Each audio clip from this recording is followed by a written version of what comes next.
5 in the morning, Friday morning. You know that feeling when you wake up to something that shouldn't be there?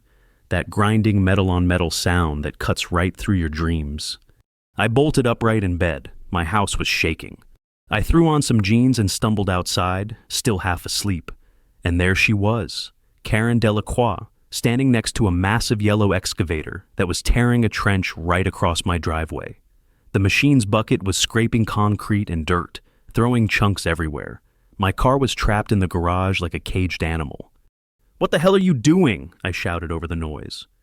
Karen turned around with this smug smile plastered across her face. She's one of those women who always looks like she just won an argument you didn't know you were having. Reddish hair pulled back tight, wearing a Homeowner Association polo shirt like it was some kind of uniform. She waved a folder at me. "Emergency sewer repair, Frank. By order of the Homeowner Association, your access is blocked for 30 days minimum." 30 days? I could feel my blood pressure spiking. I've got to get to work. Should have thought about that before you fell behind on your association fees. She opened the folder and pulled out some official-looking papers. "Your delinquent account has triggered an emergency assessment. We had to call in urgent repairs."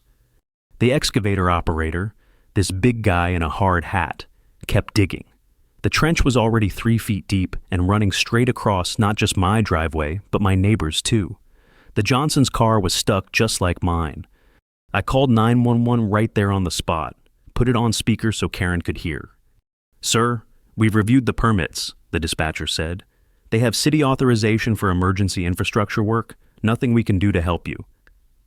Karen's smile got even wider. "Have a blessed day, Frank.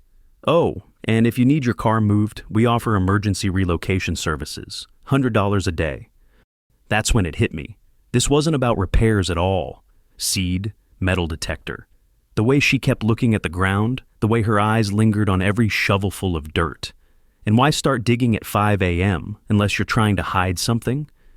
But standing there in my bare feet, watching that machine tear up everything my dad had built, all I could think was, Karen Delacroix just declared war on the wrong guy.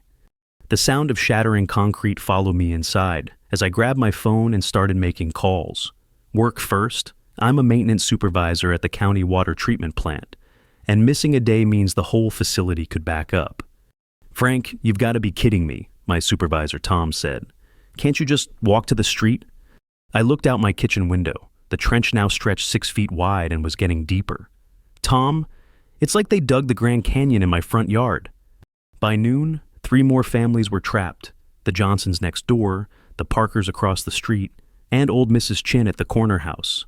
We all gathered at the edge of Karen's construction zone, watching this crew dig like they were searching for oil.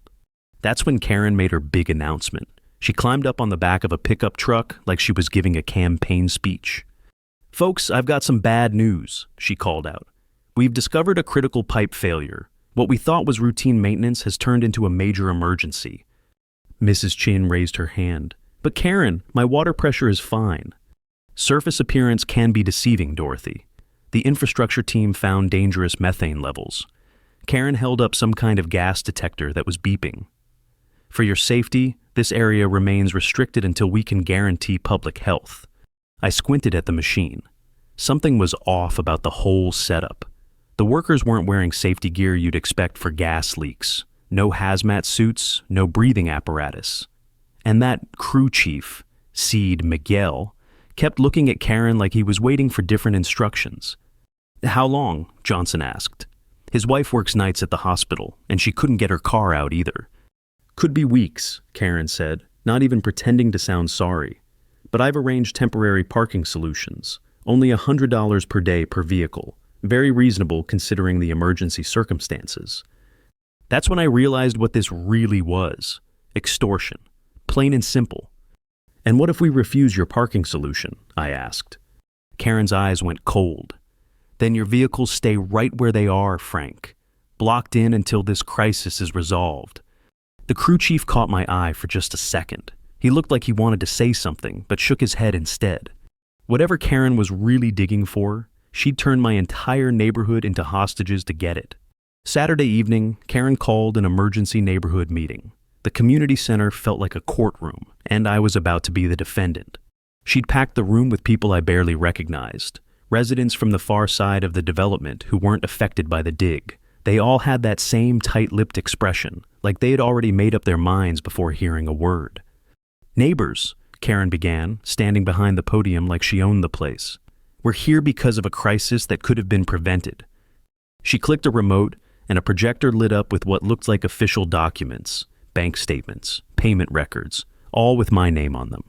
Frank Coleman has been delinquent on his association fees for 3 months running. Because of his negligence, we couldn't afford proper preventive maintenance. Now, we're dealing with an emergency that's costing everyone. My stomach dropped. 3 months behind? That was impossible. I've been paying my dues religiously since my dad died and left me this house. "That's not true," I stood up. "I pay every month, auto draft from my checking account." "Then you won't mind showing us your bank statements?" Karen's voice had that sweet, poisonous tone. "Right here? Right now?" Of course I didn't have my bank statements with me. Who carries that stuff to a neighborhood meeting? But sitting there empty-handed, I looked guilty as hell. An older woman I didn't recognize raised her hand. "How much is this costing the rest of us?" Because Frank forced us into emergency repairs instead of scheduled maintenance, we're looking at $40,000 in overruns. That's nearly $800 per household in special assessments. The room erupted. People were shouting about property values, about irresponsible neighbors, about how people like that shouldn't be allowed in a planned community. $800 because this guy can't pay his bills? Why should we subsidize his negligence? I tried to speak up, but Karen had already moved to the next slide.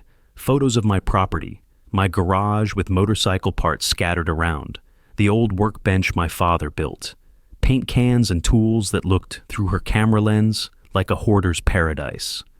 "And here's what we're dealing with on a daily basis," she said. "Property maintenance violations, unsightly storage, and a general disregard for community standards." Seed bank records. The worst part? I couldn't prove any of it was fake. Not standing there, not without my records, not with a room full of people who'd already decided I was the problem.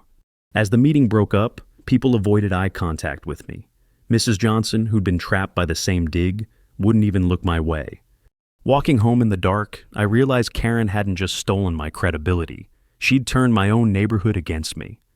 Monday night at Murphy's Tavern, I was nursing my second beer and feeling sorry for myself when Miguel Santos slid onto the bar stool next to me. He's the guy who's been fixing pipes in our neighborhood for 15 years. Quiet, reliable, and tonight he looked like he had something weighing on his mind. "Frank, right?" His accent was thick, but his English was careful. "I work the dig at your place." I turned to face him. "You're the crew chief." He nodded and ordered a shot of tequila. "I need to tell you something, but not here." He glanced around the bar. Too many ears. We moved to a corner booth, away from the regulars watching Monday Night Football. Miguel pulled out his phone and showed me photos of the excavation site. "Look at this," he whispered. "Karen, she pay my boss $5,000 cash for emergency call. But Frank, there is no emergency." The photos showed cross-sections of the trench, clean dirt, some electrical cables, a few old water lines that looked perfectly intact. "I checked all the pipes 1 month ago. Routine inspection, everything good, everything working." Miguel swiped to another photo. "But she tell my boss we dig blind. No looking for specific pipe. Just dig." "Dig for what?" Miguel leaned closer. "She has metal detector. Old one, like treasure hunters use. She checked the ground every morning before we start. Always same area." He pointed to a spot on the photo. "Right here, where the trench goes deepest." That's when it clicked. Karen wasn't looking for broken pipes. She was treasure hunting, on my property. "Miguel, how long have you been working in this neighborhood?" 15 years, since I come from Guadalajara." "You ever hear stories about anything buried around here? Old stuff?" He was quiet for a long moment, then nodded slowly. "The old-timers, they talk about the banker, James Whitmore, 1967, maybe 1968. Very rich man. His house burned down, and he disappeared same night." Miguel took another sip of tequila. "They say he buried his money before the fire, somewhere in the old canal that used to run through your land." "Canal?" "See, before they build the houses, was a drainage canal. 60 years ago, they fill it with dirt and concrete. But the stories? He shrugged. People still talk. I felt like someone had just handed me the missing piece of a puzzle. Karen wasn't running some elaborate extortion scheme. She was running a treasure hunt, using emergency repair permits as cover to dig up my backyard. Miguel, that machine you're operating, how much deeper are you supposed to go? He looked uncomfortable. Boss say dig until we find what Karen looking for. Could be another week, maybe 2. Outside, a police siren wailed in the distance. Miguel finished his tequila and stood up. Frank, I like you, but I got family. I can't lose this job. He paused at the edge of the booth. But maybe you should look up that banker, James Whitmore, see what you can find. As he walked away, I realized I wasn't fighting a homeowner association anymore. I was fighting a gold digger with a badge and a bulldozer. Wednesday morning, I was at the county records office when it opened at 8. 3 cups of coffee, and 4 hours later, I found him. James Whitmore, 1932-1967. Local banker, real estate investor, and according to the old newspaper archives, a man who vanished into thin air. The Springfield Gazette, October 13th, 1967. Local banker missing after house fire. The article was short, but the details were fascinating. Whitmore's mansion had burned down on a Tuesday night. Neighbors reported seeing him loading boxes into his car just hours before the fire started. But his car was found abandoned at the county line, and Whitmore was never seen again. What caught my attention was the insurance investigator's report. Listed among the missing items, 1 Mosler double-guard safe containing an estimated $50,000 in cash and gold coins. $50,000 in 1967 money, that's nearly $500,000 today. I pulled up the old property maps. Sure enough, Whitmore's estate covered exactly the area where my neighborhood sits now, and running right through the middle of his land was something called Whitmore Drainage Canal, a man-made waterway that was filled in when they developed the subdivision in the 1980s. The canal ran directly under my property. I drove home with a head full of plans and found Karen standing in my front yard with 2 police officers. My stomach clenched. "There he is," she said, pointing at me like I was a wanted criminal. "Officers, this is the man I told you about." The older cop, a sergeant with graying hair, stepped forward. "Mr. Coleman, I'm Sergeant Morrison. We need to ask you some questions about this." He pointed to the excavation site. The workers had roped off a section of the trench and were standing around looking excited. One of them held up an old metal box, rusty, dented, about the size of a toolbox. "We found this buried in your property line," Morrison said. "Mrs. Delacroix here says it might contain illegal substances." Karen's face was pure theater. "I'm so sorry, Frank. When the workers called me over, I just had to report it. As association president, I have a duty to the community." My heart was pounding, but I kept my voice steady. "What's in it?" Morrison put on latex gloves and pried open the corroded lid. Inside were plastic bags filled with white powder. He held one up to the light. "We'll need to test this, but it looks like narcotics, several pounds worth." His eyes were cold now. "Mr. Coleman, you're under arrest." As they cuffed me and read me my rights, I watched Karen over the cop's shoulder. She was trying to look concerned, but I caught something else in her expression. Disappointment. That box wasn't what she was looking for. It was a plant, a setup. "Karen," I said as they loaded me into the squad car, "you're digging in the wrong spot." Her face went pale for just a second. Then she smiled and waved goodbye. Payoff, bank records. 8 hours later, they released me. The white powder was laundry detergent mixed with baking soda. But the damage was done. By evening, half the neighborhood thought I was a drug dealer. Karen had just played her ace, and it wasn't even a real card. But she'd also shown me her hand. She was desperate, and desperate people make mistakes. Thursday night, I couldn't sleep. Every time I closed my eyes, I saw that look on Karen's face when the cops opened that fake drug box. Disappointment mixed with panic. She was running out of time and running out of moves. At 2 a.m., I decided to take a walk. Sometimes the night air helps clear your head, you know? I grabbed my phone and a small flashlight and headed toward the excavation site. The neighborhood was dead quiet except for the hum of streetlights and the distant sound of highway traffic. As I got closer to the dig site, I saw something that made me stop cold. There were lights moving around down in the trench, flashlight beams dancing back and forth like fireflies. I crept closer, staying low behind Mrs. Chen's hedge. 3 figures were working in the pit, Karen and 2 men I didn't recognize. One was operating what looked like a metal detector, sweeping it slowly over the bottom of the trench. The other was digging with a hand shovel wherever the detector beeped.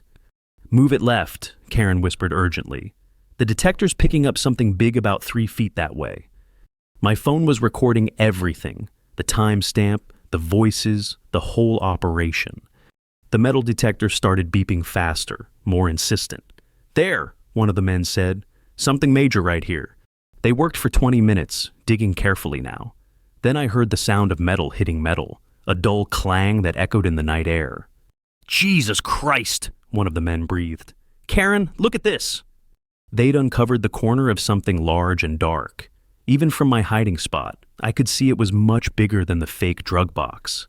This looked like an actual safe.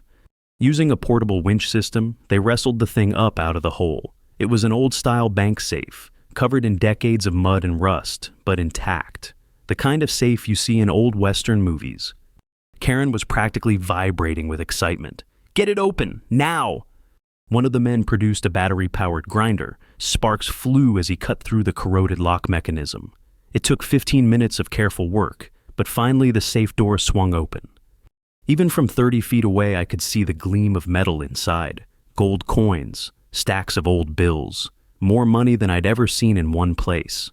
"Holy shit," Karen whispered. "It's all here, Whitmore's treasure." One of the men started stuffing everything into duffel bags. "How much you figure?" "Conservative estimate? $250,000 in gold alone. The bills might not be worth face value anymore, but collectors will pay premium for intact 1960s currency." That's when Karen spotted me. "Frank," she screamed. "You son of a bitch, you shouldn't have seen this." I ran, sprinted back toward my house like my life depended on it, which it probably did. Behind me, I could hear them shouting, arguing about what to do. Ori, payoff, Miguel. But I had what I needed: video evidence, voices, the whole treasure hunt operation recorded in the high definition. The question was, what do you do when you've just witnessed a $500,000 theft happening on your own property? Friday morning, I called every authority I could think of. Police, City Hall, the County Historical Society, even the FBI tip line. The problem was, nobody wanted to hear about buried treasure and midnight excavations. They all thought I was some crazy neighbor with a grudge. "Sir," the desk sergeant said, "do you have any proof of this alleged theft?" "I have video." "Video of what exactly?" "People digging up a safe on my property." Long pause. "Mr. Coleman, didn't you just get arrested for drug possession on this same property? Maybe you should speak with a lawyer." That's when I realized Karen had poisoned the well perfectly. Every authority figure in town now saw me as the unstable guy who plants drugs in his own backyard. But I had one card left to play. I called Dr. Helen Cross at the university. She runs the local history department and has written 3 books about our county's past. If anyone would care about James Whitmore's missing treasure, it would be her. "Mr. Coleman, this is fascinating," she said after I sent her the video. "James Whitmore's disappearance is one of our biggest unsolved mysteries. If that safe really contains his missing assets, it belongs in a museum." An hour later, Dr. Cross arrived with 2 graduate students and a van full of equipment. She also brought something I hadn't expected: Detective Ray Morrison. "What, Frank?" Morrison said. "Dr. Cross called me about historical artifact theft. That's a felony in this state." We walked to the excavation site together. The trench was empty now, freshly filled with dirt and covered with orange safety cones. No sign of the safe or the midnight operation. "Karen had them working all night," Mrs. Johnson whispered to me as we surveyed the scene. "Trucks came and went until dawn. I was too scared to call anyone." Dr. Cross knelt down and examined the disturbed earth. "Detective, this soil has definitely been excavated recently and poorly backfilled." She stood up, brushing dirt off her knees. "Mr. Coleman's video shows clear evidence of archaeological theft." Morrison pulled out his phone. "I'm calling for a warrant. If Ms. Delacroix has those artifacts, we'll find them." That's when Karen's truck pulled up. She climbed out with her usual swagger, but something was different. Her confidence looked forced, brittle. "Detective Morrison, how nice to see you. I hope Frank isn't wasting your time with more wild stories." "Actually, Ms. Delacroix, we have video evidence of illegal excavation on this property. We'll need to search your home and storage facilities." For the first time since this whole thing started, Karen looked genuinely afraid. "There's a video? That's impossible. I mean, what video?" Dr. Cross stepped forward. "The video showing you and two accomplices removing a historical artifact from this site. James Whitmore's missing safe, to be precise." Karen's face went white. "I don't know what you're talking about." But Morrison was already on his radio, calling for backup and search warrants. Payoff, metal detector. As we waited for the cavalry to arrive, I noticed something glinting in the dirt near my feet. Karen's metal detector, abandoned in her rush to cover up the site. She'd been so focused on stealing the treasure, she'd left behind the one piece of equipment that proved she'd been treasure hunting all along. Sometimes the smallest details bring down the biggest lies. The search warrant came through that afternoon. Morrison and his team tore through Karen's house like they were looking for a missing person. What they found was even better than I'd hoped. In her garage, detailed maps of the old Whitmore estate, complete with hand-drawn annotations marking the canal route, a professional-grade metal detector worth $3,000, and receipts for the excavation equipment rental, paid for with Homeowner Association funds. In her basement office, forged bank statements with my name on them printed on her home computer. The real smoking gun was her browser history. She'd been researching James Whitmore for months, cross-referencing old property maps with modern GPS coordinates. But the safe itself was gone, vanished like Whitmore himself 70 years ago. "Karen," Morrison said as they cuffed her in front of the whole neighborhood, "where are the artifacts?" She just smiled. "I want my lawyer." Her two accomplices had disappeared completely. Miguel later told me they'd loaded everything into a white van around 4 a.m. and driven off. The treasure that had been buried under my property for 6 decades was probably already being sold to private collectors in 3 different states. Dr. Cross was philosophical about it. "At least we solved the mystery of what happened to James Whitmore's fortune. Sometimes that's more valuable than the treasure itself." Karen was charged with fraud, theft of historical artifacts, and misuse of association funds. The fake drug plant got her another charge of filing false police reports. But without the actual treasure, the prosecutors couldn't prove the full extent of what she'd stolen. 3 weeks later, the excavation equipment was finally removed from my driveway. Miguel's crew filled in the trenches and repaved the damage, all paid for by Karen's insurance company. The neighborhood slowly returned to normal, though people still crossed the street when they saw me coming. I kept my dad's house, but something had changed. The place felt different now, knowing what had been buried beneath it all those years. Sometimes I'd stand in the backyard and wonder what else might be down there, waiting in the dark. Miguel got deported 6 months later. Immigration had been looking for him since the investigation started, and helping me wasn't enough to save him. That's the part that still keeps me awake some nights. Good people paying the price for other people's greed. Karen's house went up for sale 2 weeks after her arraignment. The asking price was way below market value. Apparently, being known as the neighborhood treasure thief isn't great for property values. I never found out what happened to Whitmore's fortune. Sometimes I imagine those gold coins sitting in some collector's private vault, or those old bills framed on someone's wall like conversation pieces. $500,000 in buried treasure, dug up in the middle of the night and scattered to the wind. But you know what? I got something better than gold. I got my life back, my reputation, my neighbors' respect, and the satisfaction of watching Karen Delacroix learn that some things don't belong to the person with the biggest shovel. The funny thing about treasure hunters, they spend so much time digging up the past, they forget to pay attention to who's watching them in the present. And sometimes, that's the most valuable lesson of all.